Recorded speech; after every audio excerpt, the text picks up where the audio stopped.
Some of the early feedback I've been getting on the show is that Edenicity is a great idea, but it's never going to happen. People love their cars. People are slow to change. The idea's too big. You're too small. And so on, and so on, and so on. But look, this show is evidence-driven. I'm anchoring every concept to projects that have already proven themselves for years or even centuries, or to current projects by major innovators with amazing track records of success. 3 things that real places with high Edenicity all have in common are audacity, environmental ethics, and economic growth. Fortunately, such places exist. Today, I'll introduce you to some of them. Cities, designed like modern Edens, for economic and ecological abundance. I'm Kev Polk, your guide to Edenicity. Welcome to Episode 3, where I'll discuss the Edenicity of some real-world projects. Many environmental activists distrust giant financial and government institutions. Small is beautiful. The title of a 1973 book by British economist E.F. Schumacher has been a rallying cry and intuitive go-to for lifestyle activists ever since. But what about big, fast change? Could that be beautiful too? John D. Liu's online film, Lessons of the Lewis Plateau, answers this question with an emphatic yes. China's Lewis Plateau is an area the size of France with mineral-rich soils up to 300 meters thick. For most of the 1.5 million years that people have lived there, it was lush and fertile. Its rich forests and grasslands could absorb and hold rainwater for over 100 days. Many of China's most prosperous dynasties, including the Han, flourished there. Gradually, though, the region's fertility waned. By 1,000 years ago, most of the wealthy had fled. To make ends meet, locals had to graze their sheep and goats ever farther from home and scale the hillsides to cut firewood. By the 1960s, the plateau was so barren that when it rained, 95% of the water ran off immediately without soaking in. Floods carved vast gullies and carried away so much silt that their outlet became known as the Yellow River. A permanent rotation of floods, droughts, and dust storms hammered the region. In 1995, the Chinese government set out to reverse these trends in a 3.2 million hectare portion of the plateau that's about the size of Belgium. It hired ecologists, economists, and hydrologists from the World Bank and other agencies to identify the land use practices that were or weren't working in the region. After about 4 years, it had a clear strategy: reforest the hilltops, terrace the gullies, pen all of the grazing animals, and allow farming only on relatively flat lands. I'll have much more to say about these practices in Episode 15. At this point, many locals weren't happy. They stood to lose hillside farms and pastures their families had used for centuries, some 40% of the landscape. Never mind that these lands were now 90% bare. The project needed their cooperation to succeed, and they weren't budging. 2 things brought them around. First, the government drew up contracts so that every parcel had a family to look after it, and every family had long-term rights to use it. Second, the project hired the locals to survey and partition the land, and then to implement the project. This provided full employment while it was underway. No handouts required. 10 years later, the region was lush and green again, and farm incomes had increased tenfold, 2 to 3-fold after adjusting for inflation. In Liu's film, it's amazing to see the transformation in the land and people. Now, John D. Liu has gone on to consult on similar projects in Ethiopia, Rwanda, and Jordan. He's also opening a worldwide network of ecosystem restoration camps. I posted some links in the notes. Our big takeaway from the Lewis Plateau project and the follow-on projects elsewhere is that big can not only be beautiful, but it can be economically bountiful as well, while restoring the landscapes to full health. Now, what about that other aspect of Edenicity? the dictum that there be no cars or car infrastructure. Can such places actually exist in the modern world? Well, in fact, they already do. For example, there's the island of Idra in the Greek Isles. This is a very popular tourist destination, and in fact, I was there in 1994. It was quiet, as you might expect, which was one of its main draws. The same can be said of Mackinac Island, Michigan, population 600 people, with 20,000 seasonal visitors, which lies between the Upper and Lower Peninsula. I was hoping, actually, for this broadcast to talk with Margaret Dowd, who's been mayor there since 1975. My questions included things like, what's it like living without cars? I mean, what does that do to your sense of money? I mean, you're saving a lot of money. Your sense of time, your sense of convenience. What's it like having it be so quiet and clean? I wondered at what age are people mobile and able to travel on their own and visit with their friends? What's it like being a kid in a car-free place? And without cars or trucks, I'm wondering, how do people move house? How do you handle emergency services such as fire and ambulance? I wondered what the locals think of other cities with their cars and traffic, and for that matter, what they think of rural areas with cars and traffic. I wonder about local food production on the island, and since most of the population of the island is visitors, I imagine that a higher portion of the meals are in restaurants and cafes, and whether this translates to less solid waste and more recycling per capita, including the visitors. And this would be a parallel to the farm-to-cafe culture in Edenicity. Anyway, I hope to bring Ms. Dowd to the show in a future episode. Now, Mackinac Island has been car-free since it was founded in 1780, but there's a much bigger, much older car-free place that just about everybody's heard of, and that would be Venice, Italy, population 262,000 people, which was founded 1,500 years ago. This is a city of footpaths and canals, but no streets and no cars. Venice was one of the major inspirations behind J.H. Crawford's book, Carfree Cities. A lot of what he's written about car-free living boils down to his personal experiences in that city, so I would highly recommend that book for further reading. Now, there are also hundreds of cities that have car-free zones and car-free days, and I've posted a set of links to those in the notes to this episode. And finally, there's Cul-de-sac, a developer building a 1,000-unit housing development in Tempe, Arizona that will be car-free. And although I couldn't get them on for an interview for the show, you can go to their website. I've posted a link in the notes. And it will tell you about their plans, which include having a small area for car-sharing schemes such as zip cars.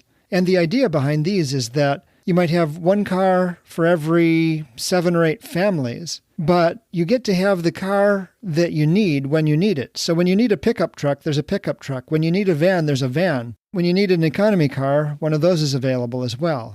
And since you're getting around by rail most of the time or by bike, for the most part, you don't need the cars except in those rare cases where you have a big trip or something big to haul.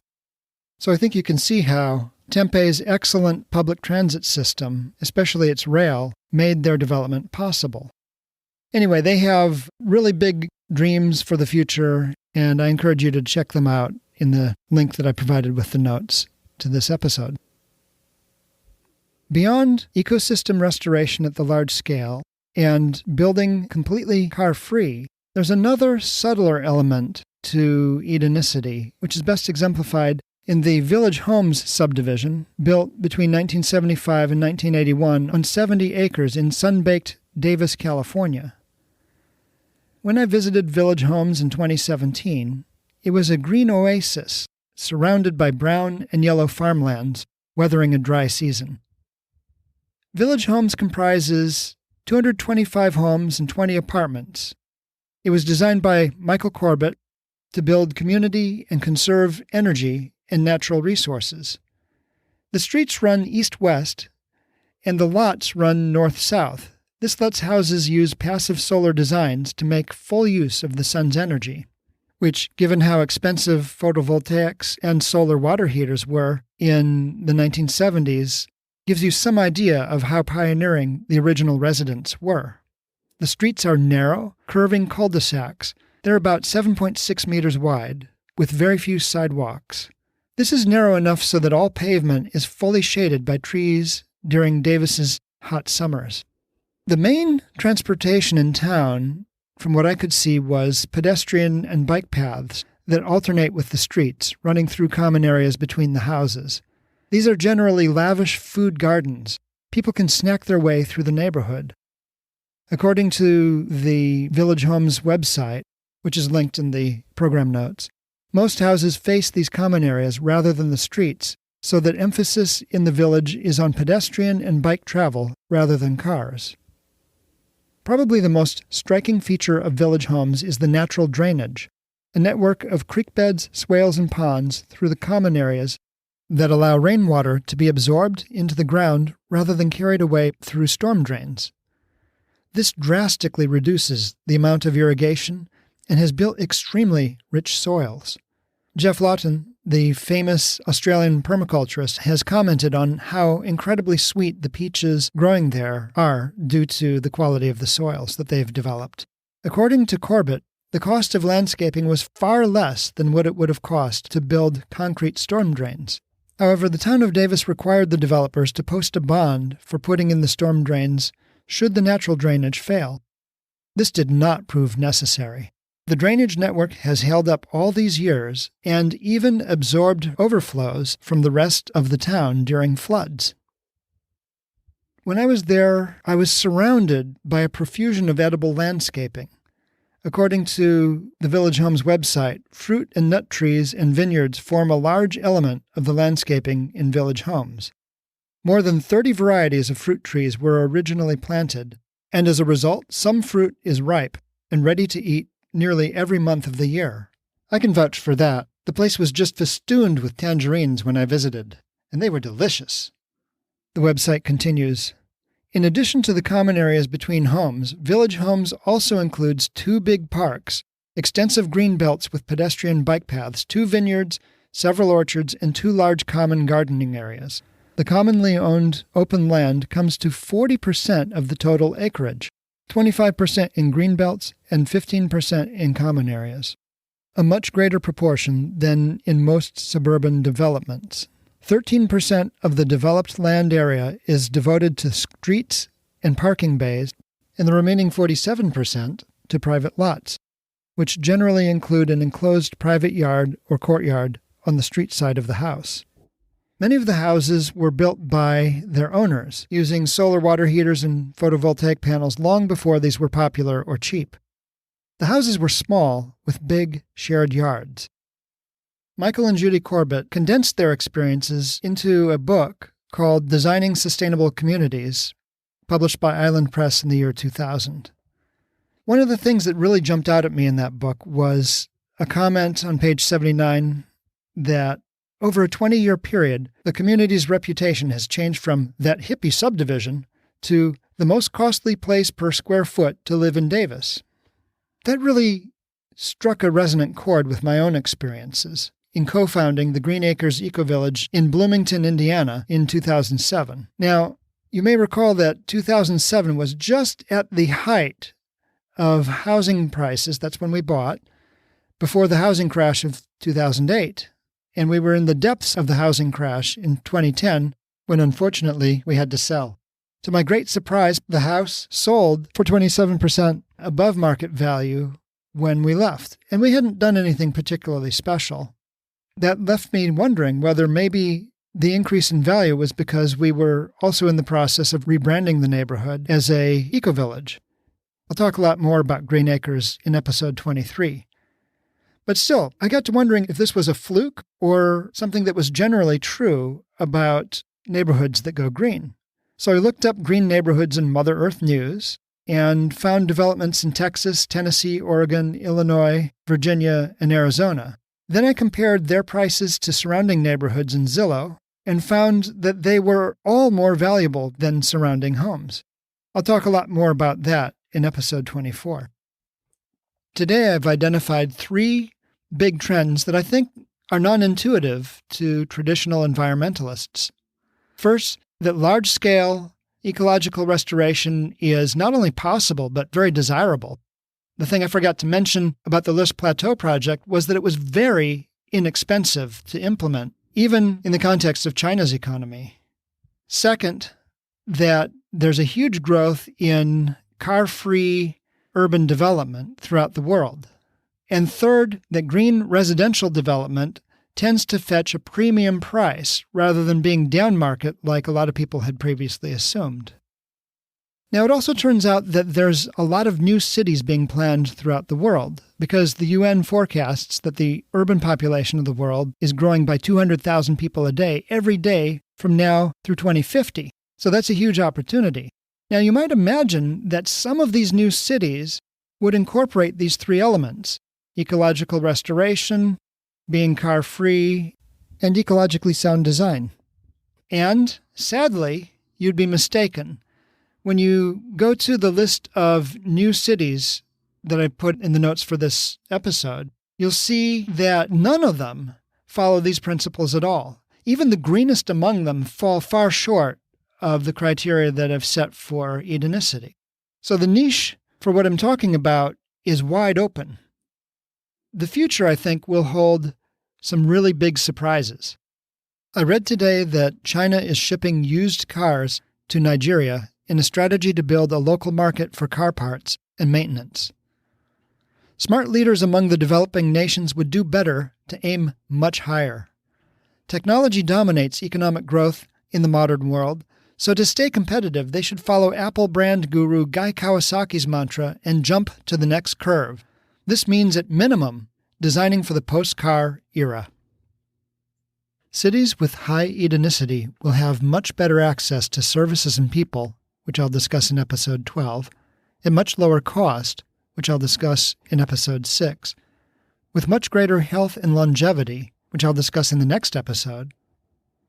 By restoring their surrounding bioregion, Edenicity developments are better buffered against floods, droughts, and wildfires, as I'll explain in Episode 16. Each of these factors will accelerate these cities' economies relative to the rest of the world by several percent. Let's suppose that the combined total is 14%, though it could be a lot more. Maybe you've heard of the rule of 70 for how long it takes an asset's value to double at a given appreciation rate. It's just 70 divided by the growth rate. If Edenicity's economies grow 14% faster than the rest of the world, that's the number of years it will take for prosperity in Edenicity to double compared with the rest of the world. Doubling times as small as 5 years are almost inevitable with bold Edenic design. The Loess Plateau, Village Homes, and other efforts only implemented a small portion of what's possible with Edenicity, and they saw phenomenal economic gains compared with their surrounding areas. I'd love to see American Edenicity development, because I think the U.S. still, just barely, has enough brand position to motivate the rest of the world to stop copying our car culture if we make a sharp pivot now. But chances are the first Edenic cities will be built in the developing world, which doesn't have so much legacy infrastructure that can be so costly to abandon or replace. If you thought the economic rise of Japan and Southeast Asia was fast after World War II, wait till you see what happens when Edenicity franchises get going in Africa, South America, and the former Soviet states. The early adopters could eclipse America's per capita wealth within 15 to 20 years, unless my home country gets with the program now. If you enjoyed Episode 3, please be sure to subscribe so you don't miss a show. If you haven't already done so, please visit the news link in edenicity.com to download a copy of the reference design. And join me for Episode 4, when I'll discuss how going green can add healthy years to your life. I'm Kev Polk, and this has been Edenicity.